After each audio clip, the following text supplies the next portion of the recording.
Thank you for your kind introduction, Dr. Slavin, and thanks for having me and for inviting me again to talk on this meeting. I'm very happy to be here, and I'm so glad that we can all be here in person. All right, so in the making of this presentation, I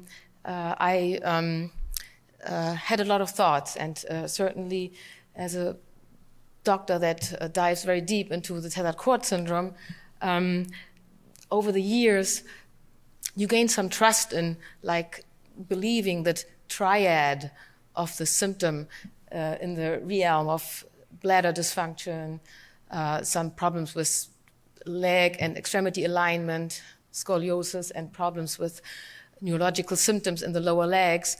However, trusting that triad in the decision-making of tethered cord syndrome, you still are very challenged by the circumstances that tethered cord syndrome presents. And sorry about that. And it does not only present as our classical on the right, fatty phylum that substantiates radiographic evidence of an abnormal phylum pathology. It also presents sometimes with and without Syringomyelia. It does present with and without Chiari. Then to the left, sometimes it's not even a fatty phylum terminale. It sometimes is just a thickened phylum terminale. Sometimes you see a person where you don't see anything on the MRI, so sometimes it's even occult. And then to the left bottom, you sometimes even see it in a patient that's aging after, for example, failed back syndrome. You are challenged by the adult onset of what is usually termed as a congenital problem. And so all of a sudden you see a fatty phylum in a person with a lot of spinal stenosis. And so then you wonder about the lifelong implication of it, and you're really challenged by the multiple phases and circumstances you see it. And you wonder, what is it with that phylum, which is basically our embryonic tail, but what is wrong? Is there some common element or a common or unique or unifying pathological concept that explains really what's happening in people presenting with tethered cord syndrome? And that is where our research had helped us to understand that there probably is a unifying problem, which is based on looking at the phylum as an anchor.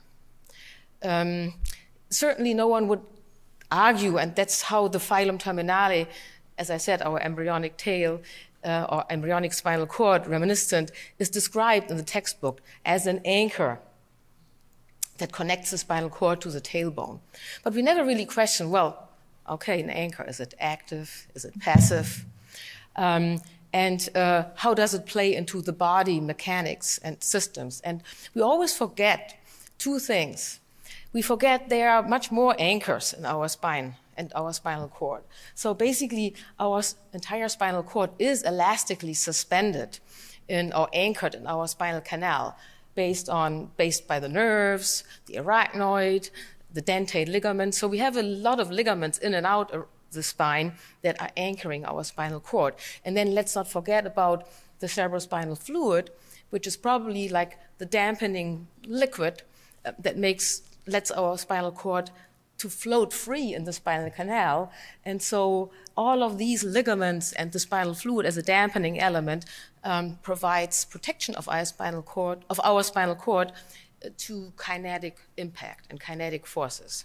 You might think, oh, now she's speaking like an engineer. But yes, maybe we should look at this from the engineering perspective to help us understand what's wrong with the human body. And so we were studying, the suspension of the spinal cord, and basically, mainly based on the surgeries that we do, we could study the ligaments that are at the base of the skull, for example, doing Chiari surgery, those so-called myodural bridges that connect the muscles to the dura, and also, of course, the anchoring ligament, the phylum terminale at the lumbar sacral junction, that we are also accessing during tethered cord surgery. And we did studies, and I would like to present our research here to bring us to understand that, yes, there probably is a unifying concept of the problem with tethered cord syndrome, which is basically a failure of our spinal cord suspension. And that's what we're troubled with. And this is probably more resulting into a spinal cord motion disorder, a bad shock absorbing system, and not just traction. That's what I like to go about. So it all started when we actually were looking into a model of tethered cord syndrome, which we felt is very prevalent in people with connective tissue disorders, as I had presented in the past. So people with hypermobile EDS or other types of connective tissue disorders do present with tethered cord syndrome, and we wanted to understand the mechanistics behind it. And we started to look at herder horses, which is a breed that is suffering from a connective tissue problem on a genetic basis, though, the gene is identified. But we had the opportunity with the University of Michigan and the veterinarian clinic to do necropsy studies on the various ligaments in these horses. Sadly so, these horses suffer a lot and are then euthanized on an early stage in their life, and donors and owners donate their horses for research. So we looked at those ligaments and found that there is a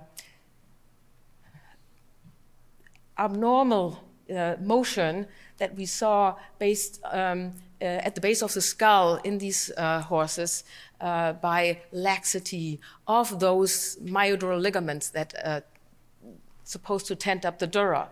And for the first time, we were actually able to image dynamically those myodural bridges. And I'm going to just play this video again here, if that plays again. Maybe not, or maybe now. Where you can, in the middle, this dot is the spinal cord, and the white signals are the ligaments, the myodural bridges, that kind of, tent up the dura, and you can see how the spinal cord kind of moves and is in motion based on these ligaments. And when we looked at these ligaments histologically, and I will show you some pictures, we found that the collagen is totally disheveled and disorganized in these people with connective tissue disorders. And that's how we thought that maybe, like the problem with the connective tissue disorders understands us to, or helps us to understand the role, the impact of the connective tissue problem on the spinal cord suspension, which then helps us to understand the unifying concept of the spinal cord anchoring, which might be failing and might be dysfunct in the human tethered cord syndrome. So we translated that then into the human disease. And the first thing we're trying to do is, well, can we image those myodural bridges and the resulting spinal cord motion in the human? And then we took some co-workers in our department who had a long and slim neck, sorry about that, and were able to see them. And you can see here, this is our ultrasound probe and our awesome radiologist who did a great job, going between the cervical, the C1 and C2 vertebra, and he was able to see the, the spinal cord, even the nerves as an N, and certainly also the dura and the subarachnoid space through the ultrasound. And we then did this in extension and flexion to see whether we can also see the altered spinal cord motion, derived by the suspension ligaments. The soft tissue around is showing the muscles and the dentate and the myodural bridges. So We then published a little bit later that we actually found differences in the spinal cord motion in people with and without connective tissue disorder. Again, volunteers and volunteering patients that said, okay, I'm going to do the ultrasound. And what the difference we see here, and this supports the role of dysfunctional connective like ligaments in the spinal cord suspension in people with connective tissue disorder. The difference we found here is that basically in an ultrasound in a person with connective tissue disorders, it's the lower right EDS. When the patient extends the neck, we got a little bit of a hazy picture. This is not a technical failure. It is because there was more erratic motion in the spinal cord, whereas if you look at the control population, like healthy volunteers of our department, you can see a very distinct picture. And you can actually see an extension. The white line shows that actually the subarachnoid space is widening a little bit. Is there a pointer? Yeah, I was wondering. Oh, awesome. Thank you. Because that will help. Oh, thank you. So you can see here that, again, pointing to the difference that here in extension, you see that the subarachnoid space, the distance between the dura and the cord is widening, which was uniquely found in people, like in our control group.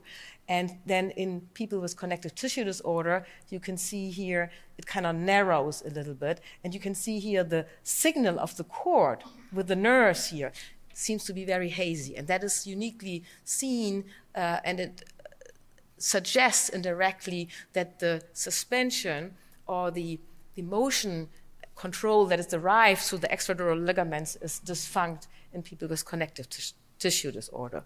And that might actually, just gives us an idea that spinal cord motion matters, and spinal cord motion might even be like a biomarker of a problem with the spinal cord, and that gets us back to tethered cord syndrome, our anchoring problem. Anyways, so we created like a head position index. In the interest of time, I don't want to dive into that as much, just showing that you see here, like in our control volunteers, in the extension, the subarachnoid space widens, whereas in people with connective tissue disorders, there is no difference between flexion and extension. It's a big variation also what the box plots show here. And then sometimes we look back at our upright extension flexion MRIs, and we said, well, why haven't we looked at it already in those imaging? And you can see here a person with EDS, and you can actually, it's not always seen like this, but you can see here the thinning of, or the narrowing of the subarachnoid space behind the spinal cord here, an extension at the C1, C2 level, basically exactly what we had seen in the ultrasound. So at least, there might be some indirect way to exactly image our ligamentous suspension at the base of the skull, and hopefully sometime, eventually also at our lumbar sacral junction. Another picture to show you that that erratic spinal cord motion was imaged at the base of the skull in the people with connective tissue disorder. Again, difference between our control, healthy volunteers, co-workers, cohort, where an extension, you see the widening, a bigger, increased space in the extension, probably to facilitate, to tent up the dura, to facilitate cerebrospinal fluid motion. And then in the people with connective tissue disorder, you see it can go both ways. It can widen, but often it narrows significantly, meaning, and same also in flexion, meaning you have a more irregular pattern. So the patterns were lost in the EDS group and causing an abnormal motion. And that led us to believe that this is part of a pathophysiological problem, maybe causing stretch injury, abnormal blood flow, ischemia, and explaining some of the symptoms that we are seeing at the base of the skull, and also some of the Chiari-like symptoms, if you assume that the imaging is not always diagnostic. The histology has helped us a lot, and I'm going to show the histology of both the myodural bridges that we obtained during suboccipital decompression in people with Chiari presentation and Chiari symptoms. Some of them also had the comorbidity of hypermobile EDS, and we looked at we harvested actually the ligamentous specimen that you disconnect anyways from the dura when you do the Chiari decompression. We really never appreciated really that that's what we do. We disconnect the myodural bridges. We looked at the histology and found differences in the collagen structure. These are people without a connective tissue disorder. You see the very regular alignment of the collagen with the D bands. These are periodic, like collagen arrangements that speak for the elastic property of the collagen. And in the people that had Chiari decompression with EDS, you can see the abnormal disheveled arrangement of the collagen, but you can also see these kind of corkscrew deformities of the collagen and the swelling of the collagen with the loss of the D-banding, and the corkscrew is also associated with protein denaturation of the collagen, meaning that the collagen is really disintegrating and losing its function as a buffer of stress and strain, which probably causes the collapse of the dura as well. So we had histological evidence of a dysfunctional suspension ligaments. So that gets us back to the suspension ligaments at the cranial, at the lumbar sacral junction, which is the filum. And pretty much we saw the same collagen abnormality in the filum as well, and also differences between patients that had filum resection without the diagnosis of connective tissue disorder and those that had with connective tissue disorders. But in the filum, because of the nature of the surgery where you take out a piece of the anchoring ligament, we were also able to do biodynamic testing with the filum to prove more evidence to the fact that the filum in fact is maybe like an anchoring ligament, pretty much like a tendon that is supposed to buffer stress and strain. And no one really ever looked at the biodynamic or biomechanic function of the filum and looked at it from the perspective of a tendon maybe, or a ligament that buffers stress and strain. And that's what we did in collaboration with the biodynamics engineering lab at Brown. And we said, okay, we're going to do with the filum what other researchers did with the tendon. With muscle tendons, and this shows the elastic profile of a muscle tendon. And let me real quick walk you through this. So this is the steep relation between between strain and stress, and it's a linear relation. Strain means the relative elongation of a tendon when you start stretching it. And as long as the tendon has a linear stress strain, it's buffering kinetic forces. That's what a tendon is supposed to do. But when you stretch it by more than 4%, there's collagen disruption. The tendon ruptures and turns into a plastic period where it's no longer able to buffer stress and strain. And then all the stress and strain goes directly to the muscle or the bone and causes micro damage. So we did the same with the filum, basically. This is the filum terminale, a surgical specimen spanned in between, like two forceps. And we did the same stress-strain tests that tendon forcers had done. And we found out that basically the filum has the same stress-strain profile like a tendon and truly acts as an anchor that is supposed to buffer stress and strain and kinetic forces. You can see here a study on a cadaver filum, from a Belgian lab, where basically the profile looks exactly like we found in the tendon researchers. A linear relationship between strain and stress, strain meaning the elongation that you provide to the phylum and the stress applied to that mass. And then at like 7% of strain, it loses the elastic phase, and you see a plasticity and micro damage where it's no longer able to buffer stress and strain. And then when we look at our surgical specimen, these are our surgical specimen, the same thing.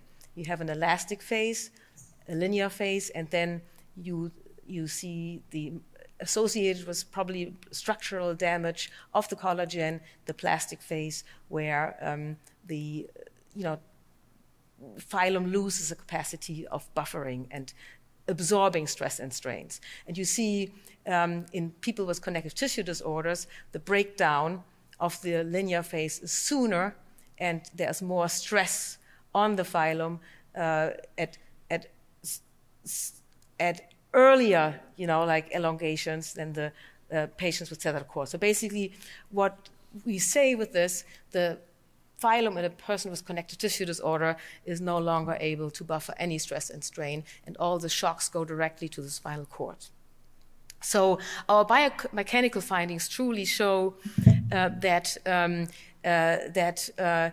phylum terminale probably has the same role as a tendon. It might be a tendon to the spinal cord and has lost its capacity to buffer stress and strain, and that is more pronounced in people with connective tissue disorders, probably due to the fact that they have a hereditary and also congenital failure of the collagen structure. And since the phylum is also made of collagen, it's not surprised that this is also happening there.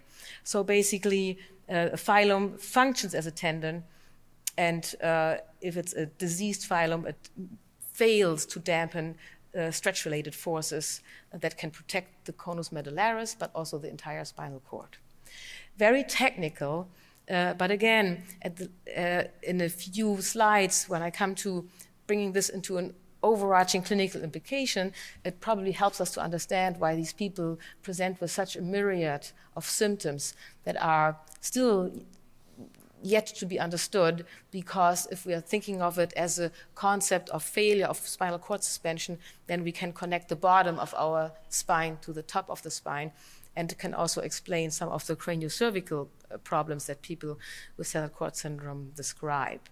Again, histology helped us to understand the problem behind it, and we not only found like inflammatory changes in the phylum terminale, this is our surgical specimen, mast cells, lymphocytes, macrophages, but again, the same thing, collagen disruption, crimping, kinking, disheveled collagen, swollen fibrils, totally disarranged fibrils, which are a biomarker of a mechanically overused tendon.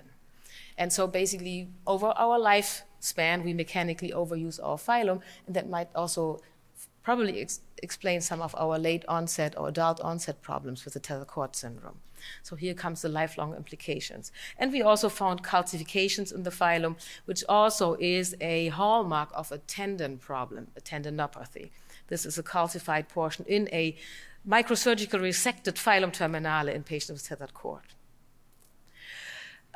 So let's understand the spinal cord as the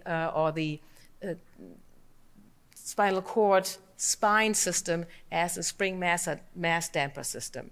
And this is just to illustrate you that it's probably reasonable to think of it like an engineer.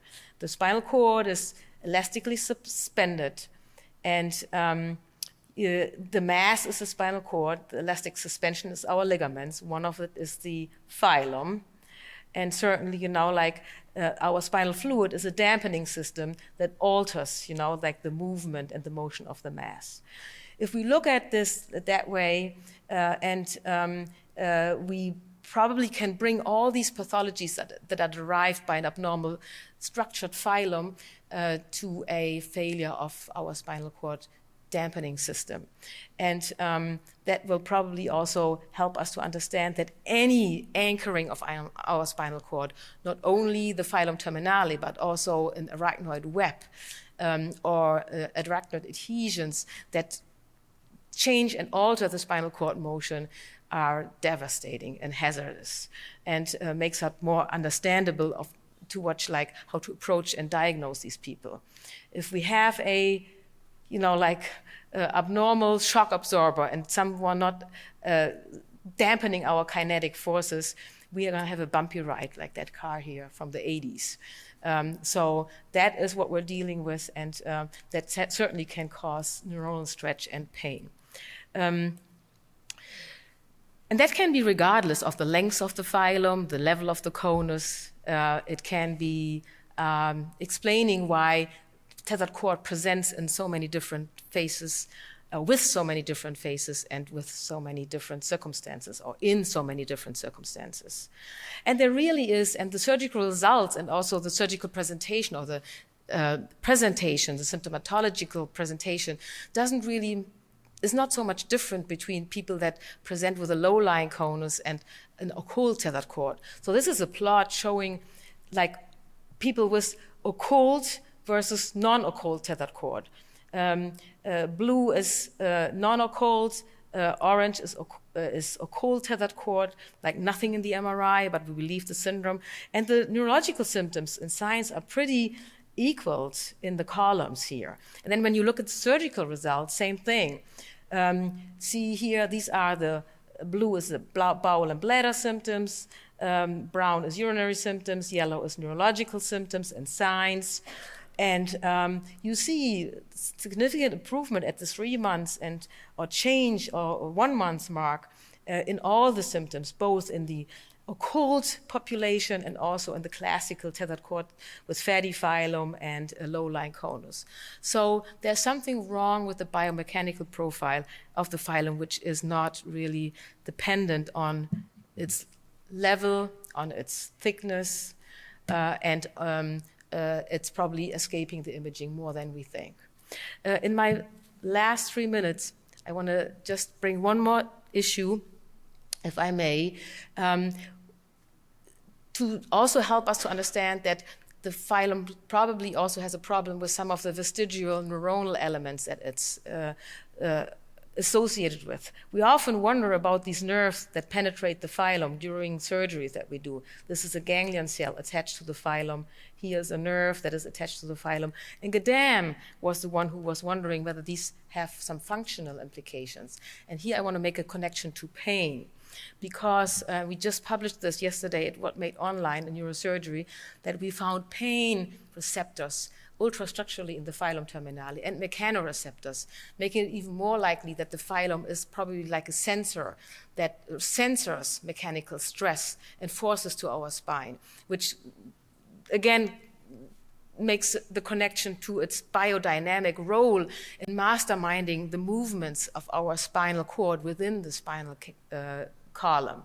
Not to bother you too much with these structures, but we were very excited when we saw these, like what we call Remax cells. These are non-myelinated Schwann cells, and people who understand pain here will understand exactly what I'm saying, that harbor axons, but in the function to censor nociceptive stimuli. And we found those Remax cells with axons intimately attached to the collagen in the phylum terminale. And some of those Remax cells are also mechanoreceptors, so-called Ruffini bodies, which you see here. They are like kind of curved a little bit because when you move, they stretch and then they give mechanical stimuli.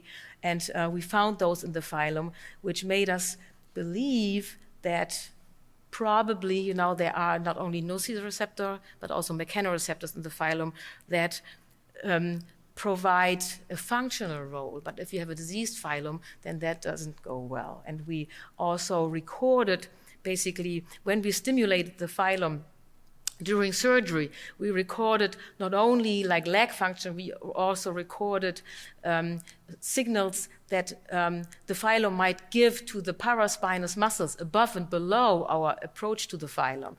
And you can see here we got direct monosynaptic responses when we stimulate the phylum during surgery from paraspinous muscles above and below the surgical approach, meaning that there are retrograde impulses that the phylum gives to the paraspinous muscles.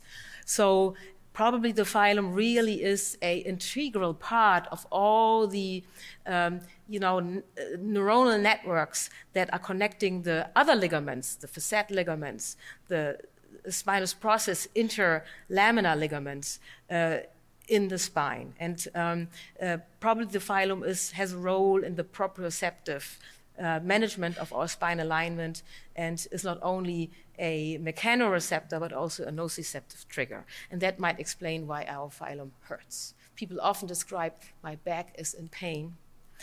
And my last slide gives you the implications. We never thought about, like, why do people have back pain? Of course, we always assumed that back pain is part of tethered cord syndrome, but we were never really clear how that applies to, like, why do we have back pain?